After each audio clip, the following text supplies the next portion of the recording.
Hi friends, welcome back to our channel. ఈరోజు ఈ dress cutting చూద్దాము. ముందుగా మనం బాడీ అనేది చూసుకొని బాడీ అనేది కట్ చేద్దాం. ముందుగా ఇప్పుడు దీనికి తగ్గట్టు మనం బాడీ తీసుకొని ముందు చెస్ట్ వచ్చి 34 ఉందండి, నడుము వచ్చి 33 వచ్చిందనమాట. ఈ విధంగా మనం 34లో 4 భాగాలు చేసి మనం మార్కింగ్ చేసుకుందాం. ఎందుకంటే ఈ లైనింగ్ క్లాత్ అనేది మనం 4 మడతలు వేసాం కాబట్టి. ఇది పొడవు వచ్చి 15 సెంటీమీటర్లు ఉందన్నమాట. 15కి పెట్టాం మార్కింగ్ అనేది. ఇప్పుడు దీన్ని పొడవు 15కి మార్కింగ్ చేసుకొని స్ట్రైట్గా ఒక లైన్ డ్రా చేసేసుకున్నాక చెస్ట్ వచ్చి 34 కదా, 34లో 4 భాగాలు చేసుకొని మార్కింగ్ పెట్టుకోండి. ఇప్పుడు 33ని 4 భాగాలు చేసుకొని నడుము దగ్గర ఒక మార్కింగ్ అనేది పెట్టుకోండి. ఇప్పుడు నేను కింద టక్స్ కోసం 1 ఇంచ్ ఎక్స్ట్రా మార్క్ చేసుకున్నాక 1.5 ఇంచు నేను ఖర్చులకి మార్క్ చేసుకున్నాను అనమాట. ఈ విధంగా లైన్ డ్రా చేసుకున్నాక ఇప్పుడు షోల్డర్ వచ్చేసి నేను షోల్డర్ మొత్తం వచ్చేసి 5.5కి మార్క్ చేసుకుంటున్నాను. కింద కూడా 5.5కి మార్క్ చేసుకున్నాక చంక రౌండ్కి 6 ఇంచులకు మార్క్ పెట్టుకొని ఈ విధంగా లైన్ డ్రా చేసేసుకొని ఈ స్కేల్ తీసుకొని మనం ఈ విధంగా రౌండ్గా మార్క్ చేసేసుకోండి. చంక భాగం దగ్గర కింద వచ్చి 1/2 ఇంచు కొంచెం మనం క్రాస్గా లైన్ డ్రా చేసేసుకొని కట్ చేసేసుకుంటే మనకి కింద నీట్గా ఉంటుంది అనమాట నడుము దగ్గర. ఈ విధంగా మనం మార్కింగ్ చేసిన విధంగా కట్ చేసేసుకోవాలన్నమాట. ఈ డ్రెస్సు మా అక్క వాళ్ళ పాపదండి, తను వచ్చిందనమాట. వస్తే తనకు కుడదామని కట్ చేస్తున్నాను. ఈ విధంగా కట్ చేసుకున్నాక మార్కింగ్ ఇప్పుడు ముందు front part back part neck అనేది డ్రా చేసేసుకుందాం మనం. ఇప్పుడు ఫ్రంట్ పార్ట్ 2 ఇంచెస్కి మార్క్ చేసేసుకోండి. పొడవు వచ్చేసి 5.5కి మార్క్ చేసేసుకుంటున్నాను నేను. 5.5కి మార్క్ చేసుకున్నాక మనం ఏ మోడల్ కట్ చేసుకోవాలనుకుంటే ఆ మోడల్లో డ్రా చేసేసుకోవడమే. ఇప్పుడు నేను ఇది రౌండ్గా కట్ చేస్తున్నాను అనమాట. రౌండ్గా కట్ చేసేసుకొని మార్కింగ్ చేసుకొని కట్ చేసుకుంటున్నాను. ఇప్పుడు బ్యాక్ పార్ట్ అనేది కట్ చేసుకుందాము. బ్యాక్ పార్ట్ కూడా నేను రౌండే మార్కింగ్ చేసుకుంటున్నాను.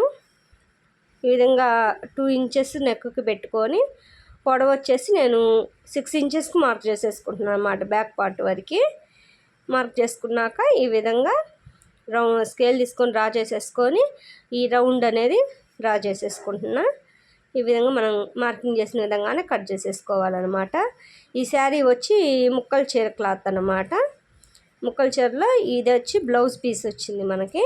బ్లౌజ్ పీస్ అనేది బాడీకి యాడ్ చేస్తున్నాను నేను. ఇంకా బాడీకి కట్ చేస్తున్నాను అన్నమాట. బ్లౌజ్ పీస్ వరకు కట్ చేసేసి మనం ఇందాక లైనింగ్ పీస్ అనేది కట్ చేసుకున్నాం కదా, దాన్ని పెట్టేసుకొని కట్ చేసేసుకోండి. ఎక్స్ట్రా ఉండదు మొత్తం. ఈ విధంగా కట్ చేసేసుకోవాలి. కట్ చేసేసుకున్నాక ఇది పక్కన పెట్టేసుకుందాము. ఇప్పుడు ఇది నడుము వచ్చి ఎంత ఉందో మనం చూసుకొని కింద మనం అంబ్రెల్లా కటింగ్కి కట్ చేసుకుందాం. నడుము అనేది ఎంత ఉందో చూసుకున్నాక లైనింగ్ అనేది ఈ విధంగా మడతేసుకోవాలన్నమాట. మడతేసుకున్నాక 2 మడతల మీద వేసుకొని మనం క్రాస్గా నేను చూపించిన విధంగా క్రాస్గా పెట్టేసుకోండి. ఈ విధంగా క్రాస్గా పెట్టుకుంటే మనకి అంబ్రెల్లా కటింగ్ అనేది వస్తుంది అనమాట. ఈ విధంగా క్రాస్గా పెట్టేసుకొని నీట్గా ఎక్కడ మడతలు లేకుండా చూసుకొని ఈ విధంగా పెట్టేసుకోవాలన్నమాట. నడుము అనేది ఎంత ఉందో చూసుకొని మార్కింగ్ చేసుకొని పైనుంచి ఎంత ఉందో చూసుకొని అదేవిధంగా పైనుంచి మధ్యలో మొత్తం ఆ విధంగా రౌండ్గా వచ్చేటట్టు మార్క్ చేసుకోవాలన్నమాట. మనం టేప్ని ఈ విధంగా నేను చూపించిన విధంగా పైనుంచి పెట్టేసుకుంటే మీకు రౌండ్ అనేది వస్తుంది అనమాట. ఈ విధంగా పెట్టేసుకున్నాక కట్ చేసేసుకోండి. కట్ చేసేసుకున్నాక పొడవు మనకి ఎంత కావాలో చూసుకొని పొడవు అనేది మార్కింగ్ అనేది చేసుకుందాము. ఇప్పుడు టోటల్ పొడవు వచ్చేసి 44 ఉంది. ఇక్కడ 43కి మార్క్ చేసుకుంటున్నాను. 42కి మార్క్ చేసుకుంటున్నాను అనమాట. 42కి పైనుంచి ఎంత ఉందో 42కి అంతే పెట్టేసుకొని మార్కింగ్ అనేది చేసుకోండి. ఈ విధంగా రౌండ్గా చేసుకున్నాక అదేవిధంగా కటింగ్ అనేది చేసుకోండి. ఇక్కడ ఎక్స్ట్రా క్లాత్ అనేది పడిద్ది అనమాట మనకి ఒక కల్లి. ఈ మిగిలింది కదా మనకు ఆ క్లాత్, దాన్ని అదేవిధంగా పెట్టేసుకొని మనం ముక్క జాయింట్ చేసుకోవడానికి క్రాస్గా కట్ చేసేసుకుందాము. ఈ విధంగా పెట్టేసుకొని ఎక్స్ట్రా ఉన్నది మొత్తం కట్ చేసేసుకుందాము. ఇది అనేది జాయింట్ అనేది పడిద్ది అనమాట మనకు ఒక పక్క. ఇది వచ్చేసి సిల్క్ది అనమాట, లైనింగ్ కాటన్ది కాదు, సిల్క్ది. ఈ విధంగా కట్ చేసేసుకొని దీన్ని మనం జాయింట్ అనేది వేసుకోవాలి స్టిచ్ చేసుకునేటప్పుడు. 2 ముక్కలు అనేది పడతాయి అన్నమాట. ఇది డబుల్ ఫోల్డింగ్లో ఉంది కదా, ఇట్లా కట్ చేసేసుకోండి. జాయింట్ అనేది కట్ చేసేసుకున్నాక ఈ విధంగా ముక్క అనేది ఈ విధంగా యాడ్ చేసేసుకోవాలన్నమాట. మనం ఇప్పుడు మెయిన్ క్లాత్ కూడా అంతే పెట్టేసుకొని క్రాస్గా పైన కట్ చేసేసుకొని కిందకి కొద్దిగా పైన కొద్దిగా గ్యాప్ ఇచ్చి కిందకి జరపండి. లైనింగ్ అనేది కిందకి జరపండి. పైన కొద్దిగా మెయిన్ క్లాత్ అనేది వదిలిపెట్టేసి జరిపేసాక ఇంకెంత ఉందో చూసుకొని దాన్ని బట్టి జాగ్రత్త క్లాత్ని ఈ విధంగా జాగ్రత్తగా చూసుకొని కటింగ్ చేసుకోవాలి. ఎందుకంటే మనకి క్లాత్ అనేది ఎలా పడితే అలా జరిపితే మనకి క్రాస్ అనేది వస్తాయి అన్నమాట. కింద జిగ్జాగ్ అనేది నీట్గా రాదు మనకి.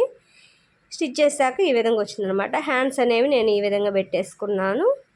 అంతకుముందు వీడియోలో కూడా నేను పెట్టానమాట హ్యాండ్స్ కటింగ్ అనేది. ఓకే ఫ్రెండ్స్, వీడియో నచ్చితే సబ్స్క్రైబ్ చేసుకోండి. Bye friends.